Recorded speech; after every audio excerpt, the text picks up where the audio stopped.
Magic Tree House, Book Number 2, The Night at Dawn, by Mary Pope Osborne. Chapter 6.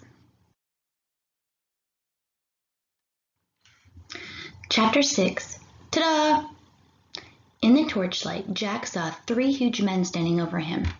One with very squinty eyes held the torch, one with a very red face held Jack, and one with a very long mustache held on to Annie. Annie was kicking and yelling. "Stop!" said the one with a very long mustache. "Who art thou?" said the one with the very red face. "Spies, foreigners, Egyptians, Romans, Persians?" said the squinty-eyed one. "No, you dummies," said Annie. "Oh, brother," Jack muttered. "Arrest them," said Red Face. "The dungeon," said Squinty Eyes. The guards marched Jack and Annie out of the armory. Jack looked back frantically. Where was his backpack? "Go," said the guard, giving him a push. Jack went. Down they marched, down the long, dark hallway. Squinty, Annie, Mustache, Jack, and Red. Down a narrow, winding staircase. Jack heard Annie shouting at the guards, "Dummies, meanies, we didn't do anything." The guards laughed. They didn't take her seriously at all.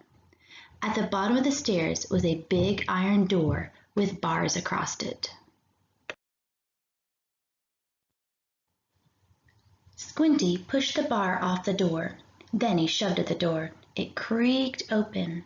Jack and Annie were pushed into a cold, clammy room. The fiery torch lit the dungeon. There were chains hanging from the filthy walls. Water dripped from the ceiling, making puddles on the stone floor. It was the creepiest place Jack had ever seen. "We'll keep them here till the feast is done. Then turn 'em over to the Duke," said Squinty. "He knows how to take care of thieves." "There'll be a hanging tomorrow," said Mustache. "If the rats don't get them first," said Red. They all laughed. Jack saw that Annie had his backpack. She was quietly unzipping it. "Come on, let's chain the 2 of them," said Squinty. The guards started towards them.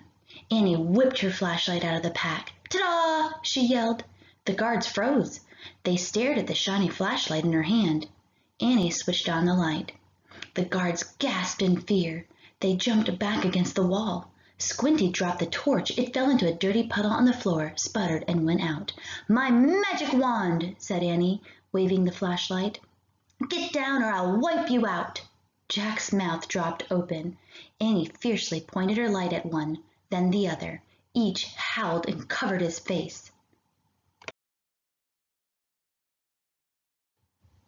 "Down, all of you! Get down!" shouted Annie. One by one, the guards lay down on the wet floor. Jack couldn't believe it. "Come on," Annie said to him. "Let's go." Jack looked at the open doorway. He looked at the guards quaking on the ground. "Hurry," said Annie. In one quick leap, Jack followed her out of the terrible dungeon.